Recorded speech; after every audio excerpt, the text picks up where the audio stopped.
जय श्री राम। नमस्कार मित्रों। ज्ञानी कौन है, वास्तव में ज्ञान क्या है, वास्तव में ज्ञानी कौन है। आज इस वीडियो के माध्यम से हम सब जानेंगे कि वास्तव में ज्ञान क्या है, वास्तव में ज्ञानी कौन है। एक बहुत सुंदर कहानी आज इस वीडियो के माध्यम से आप बहुत प्रेरणादायक आज कहानी सुनेंगे। आप सभी से निवेदन है, आप वीडियो को बिल्कुल स्किप ना कीजिएगा, आप सारी वीडियो को बिल्कुल पूर्णतः सुनिएगा। आपको बहुत अच्छी प्रेरणा इस वीडियो के माध्यम से प्राप्त होगी। मित्रों, आपसे निवेदन, हमारी जो वीडियोस हैं उनको आप लाइक करें, चैनल को सब्सक्राइब करें, जिससे कि हमें भी आप सभी से प्रेरणा मित्रों मिलती रहे। आप सभी से निवेदन है। तो मित्रों, आप एक बहुत सुंदर कहानी सुनिए, इससे आपको बहुत अच्छी प्रेरणा मिलेगी कि ज्ञान क्या है और ज्ञानी कौन है। एक राज्य था जिसमें एक राजा था। वह उस राज्य का बहुत अच्छे से पालन करता था। उस राज्य में उस राजा का एक सुंदर बगीचा था।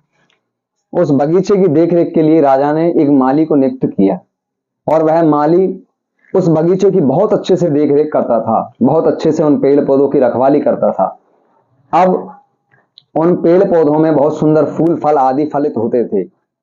अब क्या हुआ कि अकस्मात कुछ समय के बाद उस बगीचे में जब फल बहुत अच्छे पक गए, फलित हो गए, तो वहां एक चिड़िया आती है और वह चिड़िया एक जामफल का पेड़ था, वहां पर बैठ जाती है और वहां बैठ करके उस जामफल को चखती है। तो उसको बहुत मीठे लगते हैं।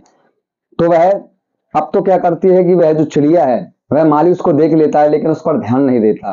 अब तो वह चिड़िया रोज रोज बार बार प्रतिदिन आने लगती है और मीठे मीठे पके हुए जामफलों को खाती है और बाकी नीचे गिरा देती है। अब माली बड़ा दुखी होता है। वह उस चिड़िया को भगाने का बहुत प्रयास करता है, उसको पकड़ने का बहुत प्रयास करता है, परंतु वह विफल रहता है, असफल रह जाता है। अब तो वह बड़ा दुखी होता है और आखिर में हार थक करके वह महाराज के पास पहुंचता है और राजा से कहता है कि हे महाराज, एक बड़ा कौतूहल है। तो राजा बोलता है कि भाई माली, क्या हुआ कि बगीचे में जो जामफल का वृक्ष है वहां अच्छे अच्छे फल पके हुए फल लगे हुए हैं, लेकिन महाराज एक चिड़िया ने मुझे बड़ा परेशान करा हुआ है। वह चिड़िया जो है वो रोज प्रतिदिन आती है और वहां से जामफल को खाती है और अच्छे अच्छे फलों को खा करके जो अधपके फल हुए हैं उनको नीचे गिरा जाती है। मैं बड़ा परेशान हूं महाराज, मैं उस चिड़िया को पकड़ने में असमर्थ हूं। अब तो महाराज को भी थोड़ा गुस्सा आया और महाराज वहां पहुंचे तो महाराज ने भी उस चिड़िया की हरकत को देखा तो उनको भी बड़ा दुख हुआ। अब तो एक दिन महाराज ने क्या किया कि एक जाल बिछाया बड़े ही तरीके से। अब चिड़िया वहां आती है और महाराज समय पा करके उस चिड़िया को पकड़ लेते हैं। अब चिड़िया को जैसे पकड़ते हैं तो चिड़िया राजा से कहती कि हे राजन, मुझे बहुत दर्द हो रहा है, आप मुझे छोड़ दो, प्लीज मुझे छोड़ दो, कृपया मुझे छोड़े राजन। लेकिन राजा बड़े क्रोध में, राजा उसको नहीं छोड़ता। अब तो चिड़िया को बहुत जोर से पकड़ लेता है। अब चिड़िया युक्ति लगाती है तो चिड़िया राजा से कहती कि हे राजन, यदि आप मुझे छोड़ दोगे तो मैं आपको ज्ञान की 4 बातें बताऊंगी। तो राजा बहुत क्रोध में था, लेकिन उसने कुछ देर सोचने के बाद कहा कि चल ठीक है, कुछ भी हो, तो पहले मुझे ज्ञान की 4 बातें बता, इसके बाद मैं तुझे छोड़ूंगा। चिड़िया ने कहा ठीक है राजा। तो चिड़िया ने कहा कि राजन, पहली बात, कभी भी हाथ में आए शत्रु को कभी नहीं छोड़ना चाहिए। राजन, दूसरी बात, असंभव बात पर कभी विश्वास नहीं करना चाहिए। राजन, तीसरी बात, बीती बात पर कभी पछतावा नहीं करना चाहिए। अब तो राजा ने कहा कि चिड़िया, चौथी बात। तो चिड़िया कहने लगी कि राजन, चौथी बात बड़ी गहरी है, लेकिन आपने मुझे इतनी तेज पकड़ रखा है कि मैं सही से बड़ी गहरी बात है उसको कैसे बताऊं। आप थोड़ा सा ढीला कीजिए मुझे, तब मैं आपको वह बात बताऊंगी। अब तो राजा जो है वो बातों में लग चुका था, तो उसने थोड़ा जैसे पकड़ को ढीली किया तो चिड़िया वहां से उड़ी और एक पेड़ पर जाकर के बैठ गई। पेड़ पर जाकर जैसे चिड़िया बैठी तो राजा उसको पकड़ नहीं पाया। अब तो राजा और भी क्रोधित हुआ, लेकिन बड़ा विस्मय को प्राप्त हुआ। अब तो चिड़िया वहां से बोली कि राजन, अब चौथी बात सुनो। चौथी बात यह है कि ज्ञान की बात लेकर के अथवा ज्ञानी बनकर के आप एक राजा हैं और उस बात पर अमल ना करना अज्ञानता है, ना कि ज्ञानी। आप ज्ञानी पुरुष नहीं हैं राजन।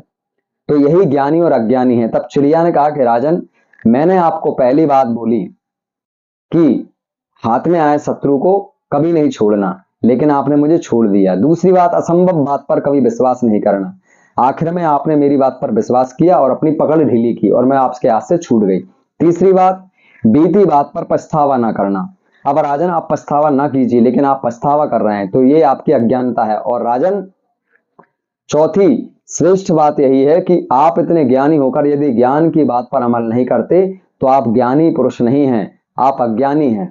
अर्थात मित्रों, इस कहानी से हमें यही अभिप्राय, यही तात्पर्य है कि केवल ज्ञान अर्जित करना वास्तव में ज्ञानी नहीं है। व्यक्ति ने ज्ञान अर्जन कर लिया तो वह ज्ञानी नहीं है। उस ज्ञान को अर्जन करने के बाद अपने जीवन में उसको अपनाना, अथवा दूसरे व्यक्ति को हमने ज्ञान दिया और अपने जीवन में हम उसको नहीं अपना पाए तो वह ज्ञानी पुरुष है ही नहीं है, वह ज्ञान है ही नहीं है। यही ज्ञान की परिभाषा। एक सुंदर छोटी सी कहानी से और हम समझते हैं। एक संत के यहाँ कुछ शिष्य रहते थे, एक संत जी थे। तो एक दिन एक शिष्य क्या करता है कि एक तोते को कहीं से लेकर के आता है और एक पिंजरे में उसको बंद कर देता है। अब तो तोता वहां बंद हो जाता है। अब संत देखता है, संत शिष्य से कहता है कि भाई ये पक्षी है, ये तोता, इसको छोड़ दे, ये भी जीव है। लेकिन शिष्य कहता है कि नहीं महाराज, इसको कोई कष्ट नहीं होगा, इसको पिंजरे में बंद रहने दीजिए। अब तो शिष्य नहीं मानता तो संत ने कुछ युक्ति निकाली। संत क्या करते, रोज उसको एक बात रटाते कि भाई पिंजरा छोड़ दो और उड़ जाओ, पिंजरा छोड़ दो उड़ जाओ। अब तो तोते ने उस बात का रटन मान लिया कि कहीं ये समझ करके उड़ जाए। अब तो क्या होता है कि एक दिन सफाई करते हुए शिष्य से धोखे से पिंजरा खुला रह जाता है, तो वह तोता वहां से उड़ करके वहीं टहलने लगता है और वो यही बात बोलता है पिंजरा छोड़ दो उड़ जाओ। अब संत वहां आते हैं और संत को देख करके वह तोता जो है तुरंत पिंजरे में वापस कैद हो जाता है। तो संत कहते हैं कि वाह मूर्ख, यही अज्ञानता है। यदि ये तोता इस बात पर अमल करता, इस ज्ञान की बात पर, इसने इसको रट लिया, केवल ज्ञान को इसको रट लिया, ना कि इसको इसने अपने जीवन में अमल किया। और रटने से क्या हुआ कि वह तोता जो है केवल उन शब्दों को रटता रहा, वह ये समझ ही नहीं पाया कि पिंजरा छोड़कर मुझे उड़ जाना है। तो मित्रों, ज्ञान और अज्ञानता में यही अंतर है कि यदि आपके पास, आप बहुत ज्ञानी हैं, बहुत कुछ आपके पास ज्ञान है, परंतु उस ज्ञान पर आप अमल ना कर पाए तो आप ज्ञानी नहीं हैं, आप अज्ञानी हैं।